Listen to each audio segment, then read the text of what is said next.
Magandang umaga po sa ating lahat. Pagpalain tayo ng Diyos sa ating pong pagdinilay sa mabuting balita para sa ngayon na mula sa mabuting balita ayon kay San Marcos ay nakikita natin kung paanong ang isang nagsimula sa napakaganda at exciting na tagpuan na may isang binata na nagtanong sa ating Panginoong Hesus, "Mabuting guro, ano po ang dapat mong gawin upang magtamo ng buhay na walang hanggan?" At nang sabihin ni Jesus na kinakailangan ibigay niya ang kanyang sarili, ang kanyang ari-arian, at sumunod kay Jesus, ay namanglaw ang lalaki, no, na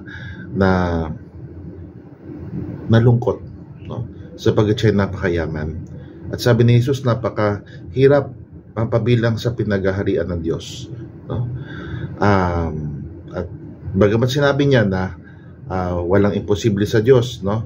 Pero ang masama po dito ay hindi yung magkaroon ng yaman, kundi ang puso ay matali o maging attached, no? Kapit, clingy, no, sa kayamanan.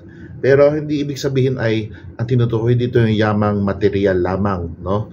Sapagkat maaaring ang pinagkakapitan ng puso o ng isip o ng pansin ng tao ay hindi ginto literally, no? Pero halimbawa gadget o di kaya panahon, yung me time, yung na lahat ng oras sa kanya na lang, o di kaya ang pansin, no? Yung mga tao na nga masasabi nilang hindi sila mayaman, below middle class, no? Pero laging gusto nila silang pinapansin, o di kaya yung mga tao na sakim sa kapangyarihan, no? Magandang isipin natin saan kaya tayo clingy, no? Sapagkat kapag tayo ay naging clingy, kapit, no, dikit sobra sa isang bagay na hindi ang Panginoong Diyos,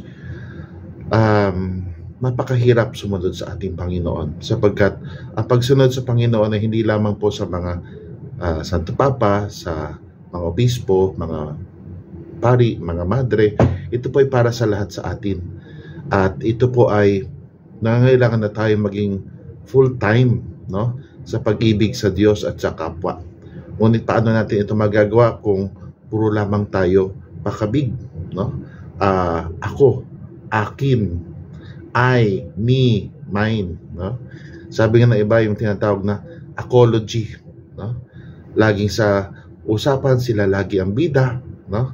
Sila lagi ang gusto nila, sila yung pinapansin, no? At ito yung makakapagpasagabal sa atin sa pagsunod kay Jesus. Kaya napakaganda na pag-isipan natin, saan ba ako clingy? Pagpalain tayo ng Diyos.